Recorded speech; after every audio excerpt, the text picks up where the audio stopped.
যদি কারো আন্দোলন করার এত ইচ্ছা থাকে দিল্লিতে চলে যাক না।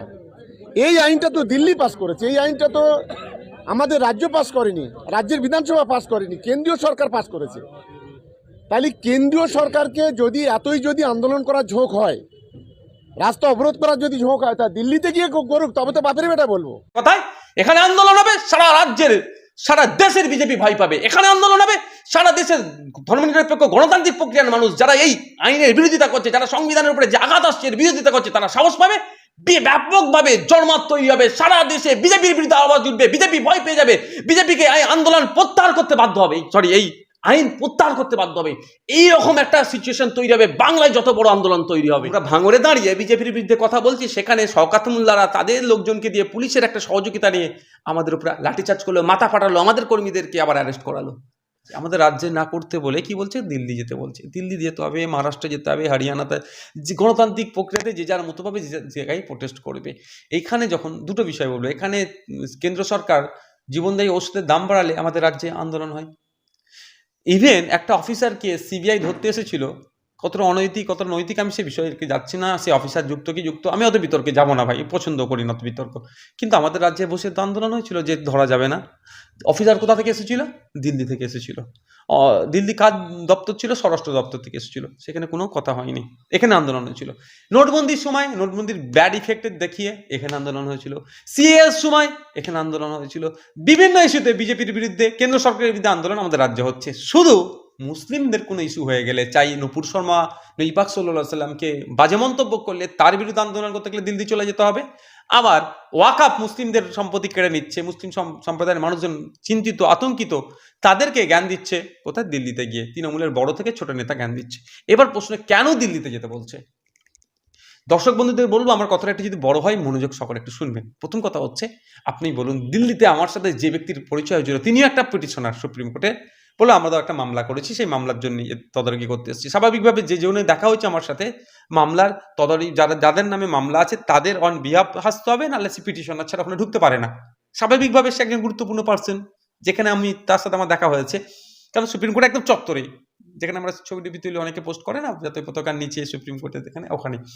তো তিনি যেমন যে কথা বলেন যে আমরা হোপ পাচ্ছি, সাহস পাচ্ছি আপনাদের আন্দোলনে। হ্যাঁ, বাংলা, কর্ণাটকা, তামিলনাড়ু থেকে শুরু করে তেলেঙ্গানা, যে সমস্ত রাজ্যে অবিজেপি সরকার চলছে, সেই সমস্ত রাজ্যে যত বড় বড় আন্দোলন সংগঠিত হবে, তত বিজেপি পরিচালিত রাজ্যের মানুষ শক্তি যোগাবে। এই মুহূর্তে সারা ভারতবর্ষের মধ্যে সব থেকে মোক্ষম সময় এবং সব থেকে উর্বর আন্দোলনের জায়গার নাম হচ্ছে ওয়েস্ট বেঙ্গল। কারণ ওয়েস্ট বেঙ্গলের ধর্মপ্রাণ মানুষ, ধর্মনিরপেক্ষ মানুষ ঐক্যবদ্ধভাবে বিজেপির বিরুদ্ধে আন্দোলন সংগঠিত করতে চায়। পশ্চিমবাংলায় যদি আন্দোলন সংগঠিত হয়, পশ্চিমবাংলায় যদি ব্যাপকভাবে আন্দোলন সংগঠিত হয়, অবশ্যই গণতান্ত্রিক প্রক্রিয়াতে আসামের মানুষ যারা ন্যায়ের পক্ষে আছে, চাই হিন্দু মুসলমান, তারা সাহস পাবে। পশ্চিমবাংলায় আন্দোলন সংগঠিত হলে বিহারের মানুষ সাহস পাবে। পশ্চিমবাংলায় আন্দোলন সংগঠিত হলে উত্তরপ্রদেশের মানুষ সাহস পাবে। পশ্চিমবাংলা আন্দোলন সংগঠিত হলে হরিয়ানার মানুষ সাহস পাবে। পশ্চিমবাংলা আন্দোলন সংগঠিত হলে মহারাষ্ট্রের মানুষ সাহস পাবে।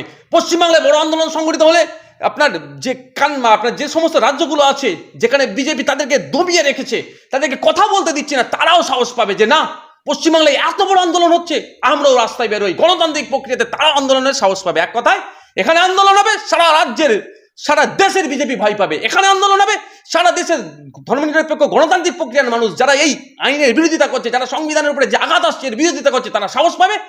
ব্যাপকভাবে জনমত তৈরি হবে, সারা দেশে বিজেপির বিরুদ্ধে আওয়াজ উঠবে, বিজেপি ভয় পেয়ে যাবে, বিজেপিকে এই আন্দোলন প্রত্যাহার করতে বাধ্য হবে, এই আইন প্রত্যাহার করতে বাধ্য হবে। এইরকম একটা সিচুয়েশন তৈরি হবে, বাংলায় যত বড় আন্দোলন তৈরি হবে, যত বড় গণতান্ত্রিক প্রক্রিয়ায় সভা সমাবেশ হবে। এইটাই তো হচ্ছে সমস্যা, বুঝতে পারছেন? বিজেপির বিরুদ্ধে কথা বললে কাদের বুক চিনচিন করে। আমরা ভাঙড়ে দাঁড়িয়ে বিজেপির বিরুদ্ধে কথা বলছি, সেখানে শওকত মোল্লারা তাদের লোকজনকে দিয়ে পুলিশের একটা সহযোগিতা নিয়ে আমাদের উপরে লাঠিচার্জ করলো, মাথা ফাটালো, আমাদের কর্মীদেরকে আবার অ্যারেস্ট করালো। আমরা সবসময় বিজেপির বিরুদ্ধে কথা বলি, আমাদের উপরেই মিথ্যা মামলা দিয়ে আমাদেরকে আটকানোর চেষ্টা হচ্ছে। এটা বুঝতে হবে কেন বাংলায় আন্দোলন করতে দিচ্ছে না। বাংলায় যদি আন্দোলন ব্যাপক আকার ধারণ করে গণতান্ত্রিক প্রক্রিয়ায়, ভাই, হিংসার পথ অবলম্বন করলে কোনো দিন জয়ী হতে পারা যাবে না। হিংসা দিয়ে কোনো সমাধান হয় না। শান্তিপূর্ণ গণতান্ত্রিক প্রক্রিয়ায় আন্দোলন সংগঠিত করলেই তাহলে সারা দেশের মানুষ আজকে বাংলার মডেলটাকে ফলো করবে, তারা ক্ষমতা পাবে, তারা সাহস পাবে। যারা ধর্মনিরপেক্ষতাতে বিশ্বাসী, যারা গণতন্ত্রতে বিশ্বাসী, যারা মানুষের ঐক্যতে বিশ্বাসী, যারা সংবিধানের পাওয়ারে বিশ্বাসী, তারা সাহস পাবে, তারা আন্দোলন সংগঠিত করবে। আর তারা আন্দোলন সংগঠিত করলে কার লস হবে? বিজেপির লস হবে। সারা দেশের মানুষ বিজেপিকে প্রশ্ন করবে, বাংলা থেকে সেটা শুরু হবে। এই জন্যই তো হয়তো বাংলাই বলছে তোমরা ঘরের মধ্যে ঢুকে আন্দোলন করো, বাইরে করতে পারবে না।